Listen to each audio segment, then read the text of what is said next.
Shalom. Sesuatu yang baik pasti terjadi hari ini.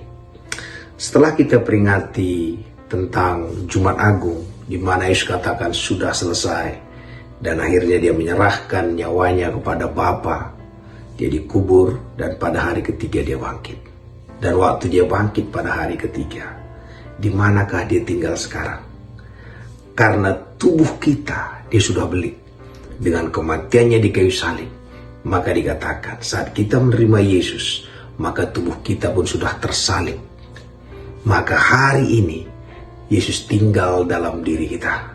Maka dalam buku Galatia dikatakan, namun aku hidup, kita hidup. Bukan kita lagi yang hidup, tapi Kristus yang telah bangkit dari kematian itulah yang hidup di dalam kita. Dan hidup yang kita hidupi hari ini di dalam daging kita ini, hidup hanya oleh iman saja. Iman tentang apa? Iman tentang Allah yang mengasihi kita. Iman tentang Allah yang menyerahkan dirinya bagi kita. Sehingga hari ini, karena Kristus yang sudah hidup dalam diri kita, maka yang kita ceritakan Kristus saja.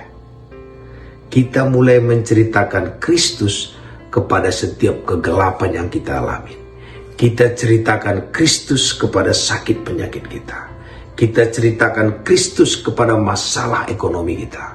Kita ceritakan Kristus buat masalah keluarga kita.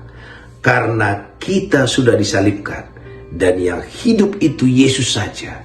Berhentilah kita menceritakan masalah kita yang besar, masalah orang lain.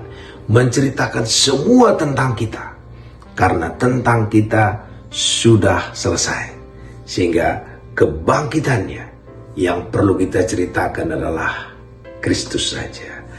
Kristus yang mengalahkan setiap kegelapan yang kita hadapi. Jadi hari ini jangan lagi ceritakan seberapa besar gunung-gunung masalah yang kau hadapi, tapi ceritakanlah Kristus yang hidup itu terhadap setiap masalah saudara. Sehingga kalau ada yang sakit hari ini, katakan kuasa kebangkitan Kristus menyembuhkan sakit penyakit kita. Masalah keuangan kita, kuasa Allah memenuhi semua kebutuhan kita. Karena waktu dia bangkit, dia katakan segala kuasa di bumi dan di sorga telah diberikan kepada Kristus. Dan dia tinggal bersama dengan kita. Sehingga kemanapun kita pergi, kita disertai kuasa yang tak terbatas. Sehingga saya yang berdoa bagi saudara yang sakit, ada kuasa yang tak terbatas menyembuhkan saudara sekarang. Terima kuasa kesembuhan dalam nama Yesus. Mungkin kita masalah keuangan, terima kuasa Allah memenuhi semua kebutuhan kita.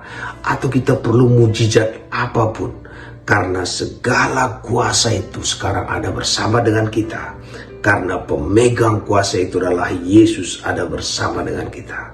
Karena hari ini saudara katakan, karena Kristus aku sehat, aku kuat, aku segar, dan aku bisa menceritakan perbuatan-perbuatan Allah yang besar kepada bangsa-bangsa. Dan aku melihat mujizat demi mujizat. Karena hari ini kita ditaruh Tuhan di tengah keajaibannya. Karena dia sudah manggil kita dari kegelapan kepada terangnya yang penuh keajaiban. Sehingga hari-hari kita adalah hari-hari penuh mujizat. Terpuji nama Tuhan.